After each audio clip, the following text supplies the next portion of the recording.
Good morning students. आइए आज के अपने AMSR के लेक्चर में हम आपसे बात करेंगे कार्बोरेटर की ट्यूनिंग के बारे में कि कार्बोरेटर में क्या क्या समस्याएं आती हैं, क्या कठिनाइयां हमें दिखाई पड़ती हैं कार्बोरेटर में। ठीक है, तो सबसे पहले आइए बात करते हैं कार्बोरेटर में समस्या आने के निम्न कारण हो सकते हैं। कार्बोरेटर में समस्या आएगी उसके आने के क्या क्या कारण हो सकते हैं, आओ उनकी बात करते हैं आज हम। नंबर एक तो ओवर हीटिंग। जब ओवर हीटिंग होगी तो उसकी वजह से भी हमारे कार्बोरेटर में समस्या आ सकती है। नंबर दो, बैक फायरिंग। बैक फायरिंग होने की वजह से भी हमारे कार्बोरेटर में क्या हो सकती है, समस्या आ सकती है। Higher emission level.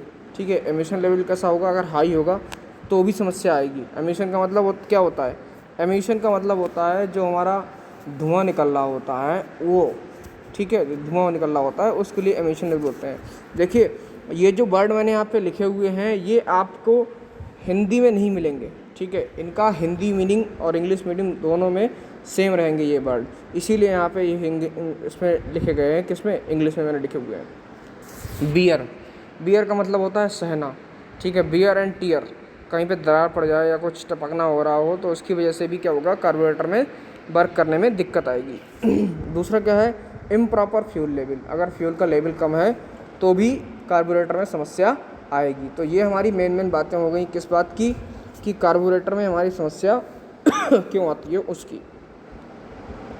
ये देखिए हमारा डायग्राम है, ठीक है, इस डायग्राम में आप देख सकते हैं ये कार्बोरेटर का क्या है, कैप है, ठीक है, ये कार्बोरेटर की बॉडी है, ये वाला पार्ट जो है ये बॉडी है किसी कार्बोरेटर की हमारे, ठीक है। इधर ये क्या है, मिक्सचर स्क्रू, इसको जितना आप टाइट करोगे उतना आप लूज़ करोगे मिक्सर में उतना ही इफेक्ट पड़ेगा, ठीक है। ये फ्लोट चेम्बर है किसका, कार्बोरेटर का, ये फ्लोट चेम्बर का गैस्केट है जिसकी वजह से लीकेज नहीं होते हैं, ये दोनों फ्लोट हैं, ठीक। बाकी ये सारे पार्ट्स हैं आपके कार्बोरेटर के, ठीक है, ये आपकी बॉडी जो है वो कार्बोरेटर है, ठीक। कार्बोरेटर कैसे वर्क करता है, जैसे कोई फ्यूल आया, फ्यूल आने के बाद में क्या होगा उसमें इधर से फ्यूल आया, उधर से एयर का मिक्सचर आया, एयर फ्यूल का मिक्सचर बनकर ही हमारा कहाँ जाता है, सिलेंडर के लिए आता है।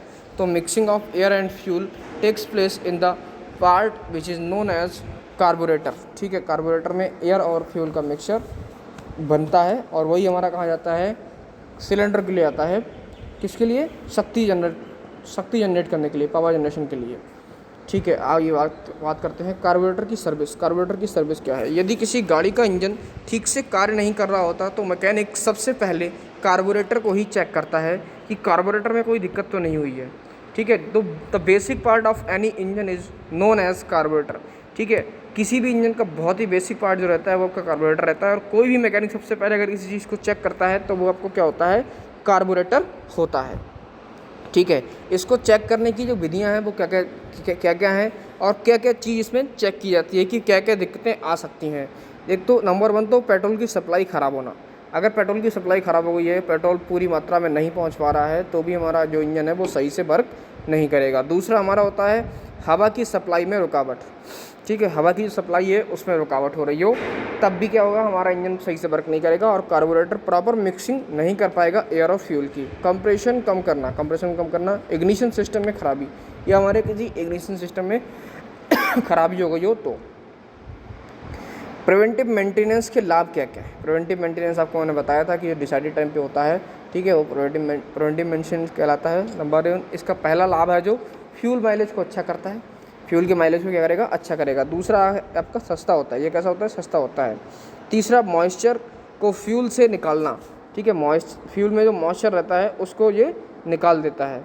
बैटरी की अच्छी चार्जिंग करता है और तापमान में नियंत्रण रखता है। ये मेन हमारे बातें हो गई किसकी, प्रिवेंटिव मेंटेनेंस के, जो हमारे लाभ हो गए प्रिवेंटिव मेंटेनेंस के वो बता दिए मैंने आपको। आइए आगे इसके बात करते हैं इंजन खराब, इंजन का रखरखाव, इंजन का मेंटेनेंस कैसे रखा जाता है।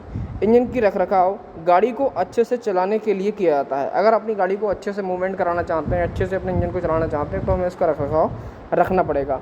रिपेयर और सर्विस टाइम टू टाइम करने पर इंजन अच्छा चलता है। अगर रिपेयर और सर्विस हम टाइम टू टाइम करें तो हमारा इंजन क्या होगा, अच्छे से वर्क करेगा, ठीक है। इंजन के मेंटेनेंस में निम्न भागों में रिपेयरिंग की जाती है। ठीक है, अगर इंजन के जब मेंटेनेंस हो रहा होगा तो उसके निम्न भागों में रिपेयरिंग की जाएगी। ठीक है, नंबर 1 कनेक्टिंग रॉड में, नंबर 2 क्रैंक शाफ्ट में, नंबर 3 बाल्ब में, नंबर 4 सिलेंडर हेड में, नंबर 5 सिलेंडर ब्लॉक में और नंबर 6 ऑयल पैन में। ठीक है, ये हमारे मेन भाग हो गए जिनमें हम क्या करेंगे, रिपेयरिंग करेंगे। जब इंजन का हम मेंटेनेंस कर रहे होंगे तो हम इन्हें खोल के देखेंगे।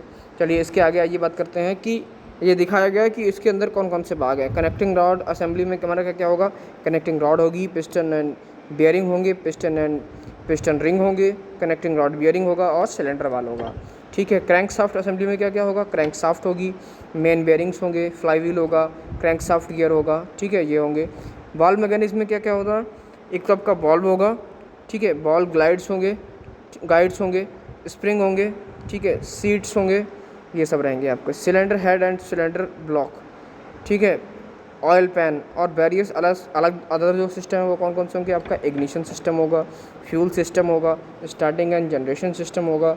ठीक है, कूलिंग सिस्टम होगा, लुब्रिकेटिंग सिस्टम होगा। ये सारे मेन पार्ट होंगे जिन पे हम वर्क करेंगे अपने इंजन के मेंटेनेंस करते वक्त। ठीक है स्टूडेंट्स, आज के इस लेक्चर में हम इतनी बात करेंगे, आगे इसकी बात करेंगे हम अपने नेक्स्ट लेक्चर में। Thank you.